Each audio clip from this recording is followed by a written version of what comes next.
The Magic Barrel by Bernard Malamud. And as usual, a few words about the author, about Bernard Malamud.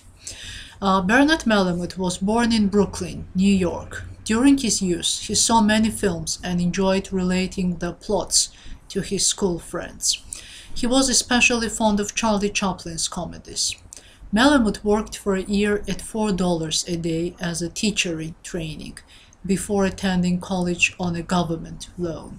He received his BA degree from City College of New York in 1936. In 1942, he obtained a master's degree from Columbia University, writing a thesis on Thomas Hardy. He was excused from military service in the Second World War because he was the sole support of his widowed mother.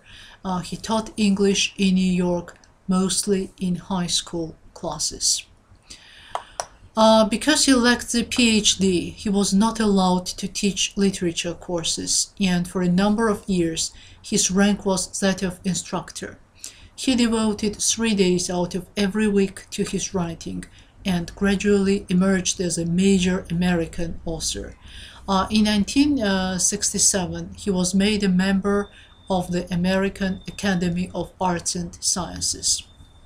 In 1942, Malamud met Anna Chiara, an Italian-American Roman Catholic, and a 1939 Cornell University graduate.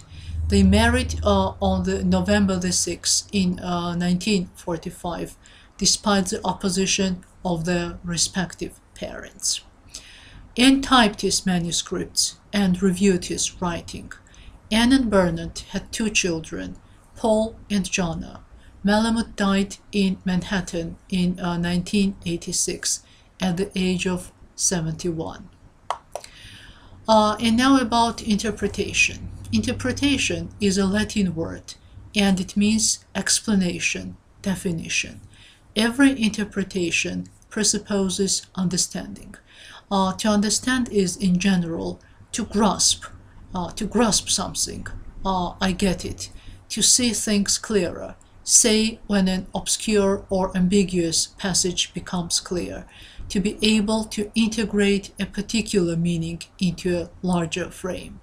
Paul Ricoeur notes the way interpretation moves forward from naive understanding, where the interpreter has a superficial grasp of the whole of the text, to deeper understanding, where the interpreter understands the parts of the text in relation to the whole, and the whole of the text in relation to its parts. And now about overinterpretation. Umberto Eco views some readings as overinterpretations.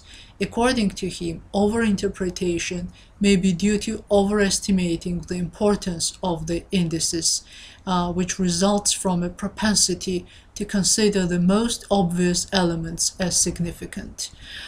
Eco rejects the relevance of consulting the empirical author in order to discover his or her intention.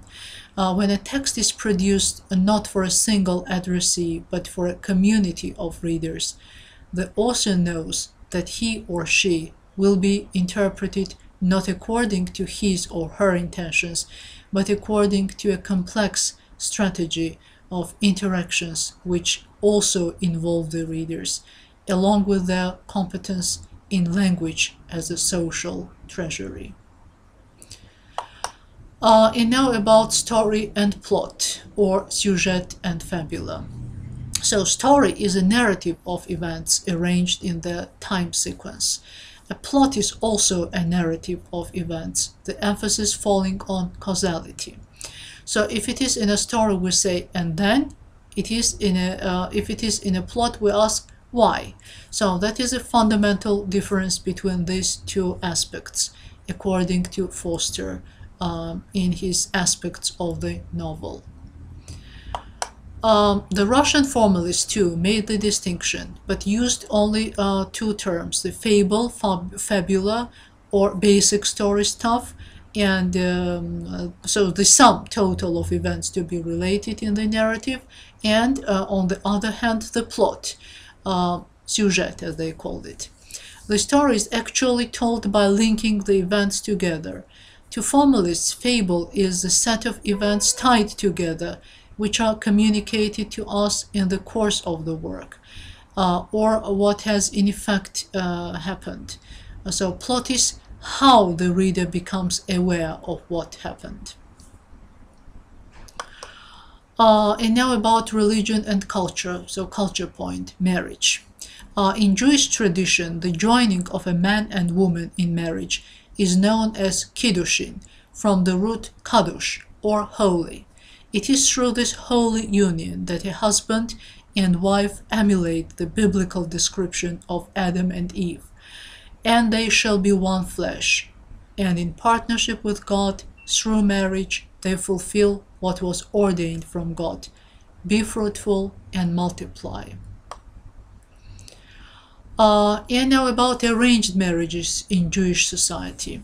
Arranged marriage was a dominant model throughout the traditional Jewish world right up to modernity, and it continues to be the approved model even today. And now find in Old Testament how Abraham and Isaac got married. Find in Old Testament Jacob's long-delayed marriage with Rachel. In your opinion, does Judaism believe in the love match? Generally, in traditional Judaism, arranged marriages are arranged by parents, often with the help of matchmakers, marriage brokers, as Bernard Malamud calls them. The shadchan matchmaker has always played a major role in Jewish marriages. The people who arranged marriages, the shadchanim, were esteemed members of the community, the rabbis, who saw it as an important part of their communal responsibilities. Over time, however, the arranging of marriages fell to a much lower stratum in the Jewish community, and professional shadchanim emerged for whom this provided a living. At this time, the matchmaker became as a kind of a businessman who would do anything to close a deal and to earn his commission. In The Magic Barrel, the writer informs the reader about arranged marriages through the character.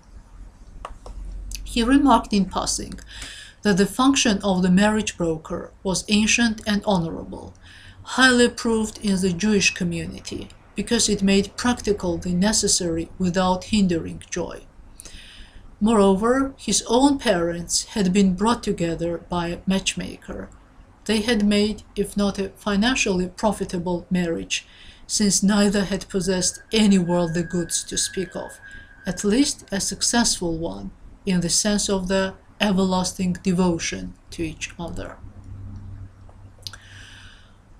So, how do different cultures understand love and marriage? What is Orthodox Christian understanding of love and marriage? According to critics, The Magic Barrel clearly demonstrates Malamud's style of writing. He colored the story with the language and the manners of the Jewish ghetto. But in spite of the fact that Bernard Malamud introduces Jewish traditions and rituals and develops Jewish characters, the story is not limited with Jewish problems. Malamud once said in an interview with Daniel Stern, "I write for all men."